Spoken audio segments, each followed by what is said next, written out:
Carta aos Gálatas, capítulo 1. Paulo, apóstolo enviado, não da parte de homens, nem por meio de pessoa alguma, mas por Jesus Cristo e por Deus Pai, que o ressuscitou dos mortos, e todos os irmãos que estão comigo às igrejas da Galácia. A vocês, graça e paz da parte de Deus nosso Pai e do Senhor Jesus Cristo, que se entregou a si mesmo por nossos pecados a fim de nos resgatar desta presente era perversa, segundo a vontade de nosso Deus e Pai, a quem seja a glória para todo o sempre. Amém. Admiro-me de que vocês estejam abandonando tão rapidamente aquele que os chamou pela graça de Cristo para seguirem outro evangelho que, na realidade, não é o evangelho. O que ocorre é que algumas pessoas os estão perturbando, querendo perverter o evangelho de Cristo. Mas ainda que nós ou um anjo dos céus pregue um evangelho diferente daquele que lhes pregamos, que seja amaldiçoado. Acaso busco eu agora a aprovação dos homens ou a de Deus? Ou estou tentando agradar a homens?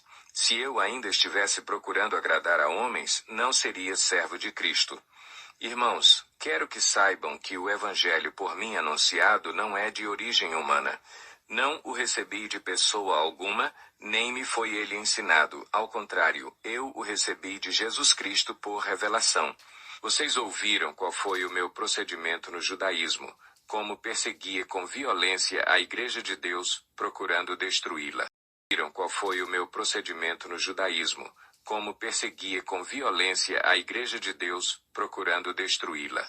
No judaísmo, eu superava a maioria dos judeus da minha idade e era extremamente zeloso das tradições dos meus antepassados. Mas Deus me separou desde o ventre materno e me chamou por sua graça. Quando lhe agradou revelar o seu Filho em mim para que eu o anunciasse entre os gentios, não consultei pessoa alguma. Tampouco subi a Jerusalém para ver os que já eram apóstolos antes de mim, mas de imediato parti para a Arábia e voltei outra vez a Damasco. Depois de 3 anos subi a Jerusalém para conhecer Pedro pessoalmente e estive com ele 15 dias. Não vi nenhum dos outros apóstolos a não ser Tiago, irmão do Senhor. Quanto ao que lhes escrevo, afirmo diante de Deus que não minto. A seguir, fui para as regiões da Síria e da Cilícia. Eu não era pessoalmente conhecido pelas igrejas da Judéia, que estão em Cristo. Apenas ouviam dizer: aquele que antes nos perseguia, agora está anunciando a fé que outrora procurava destruir. E glorificavam a Deus por minha causa. Capítulo 2. 14 anos depois, subi novamente a Jerusalém, dessa vez com Barnabé, levando também Tito comigo. Fui para lá por causa de uma revelação e expus diante deles o evangelho que prego entre os gentios, fazendo-o, porém, em particular aos que pareciam mais influentes, para não correr ou ter corrido inutilmente. Mas nem mesmo Tito, que estava comigo, foi obrigado a circuncidar-se, apesar de ser grego. Essa questão foi levantada porque alguns falsos irmãos infiltraram-se em nosso meio para espionar a liberdade que temos em Cristo Jesus e nos reduzir à escravidão. Não nos submetemos a eles nem por um instante, para que a verdade do Evangelho permanecesse com vocês. Quanto aos que pareciam influentes, o que eram então não faz diferença para mim, Deus não julga pela aparência, tais homens influentes não me acrescentaram nada. Ao contrário, reconheceram que a mim havia sido confiada a pregação do Evangelho aos incircuncisos, assim como a Pedro, aos circuncisos.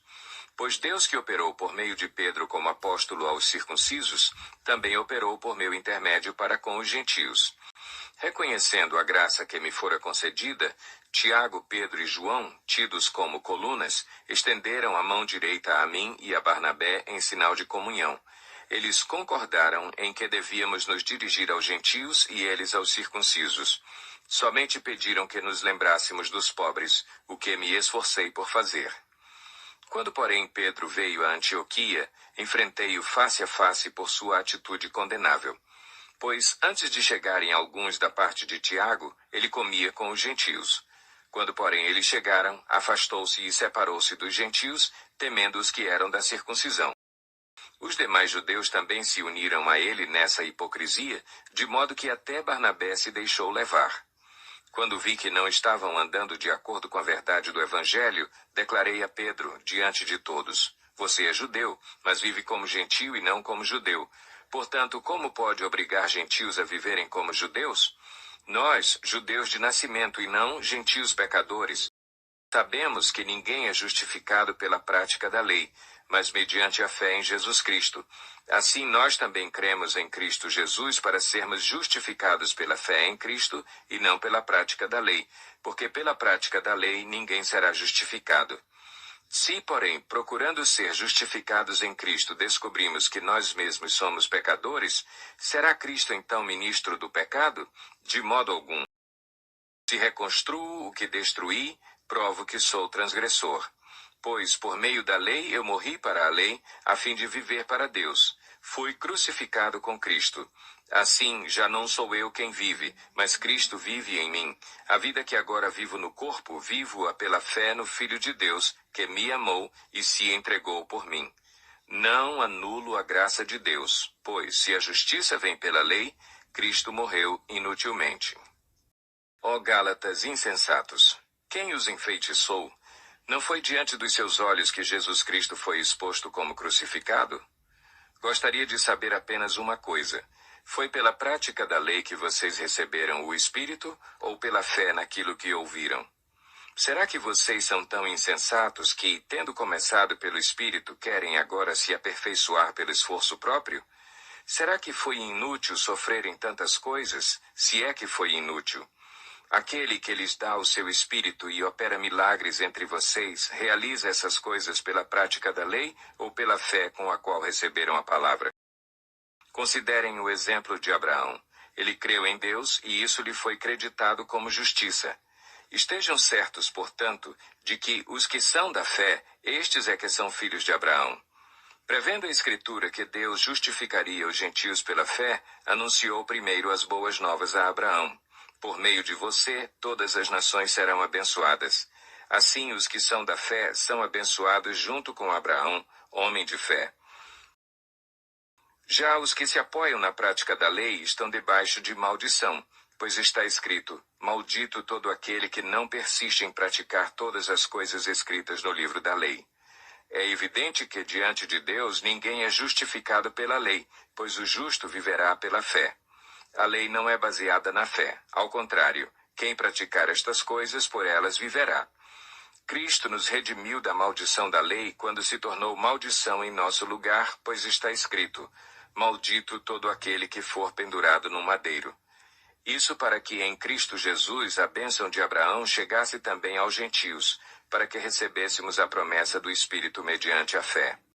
Irmãos, humanamente falando, ninguém pode anular um testamento depois de ratificado, nem acrescentar-lhe algo. Assim também as promessas foram feitas a Abraão e ao seu descendente. A Escritura não diz "e aos seus descendentes", como se falando de muitos, mas "ao seu descendente", dando a entender que se trata de um só, isto é, Cristo.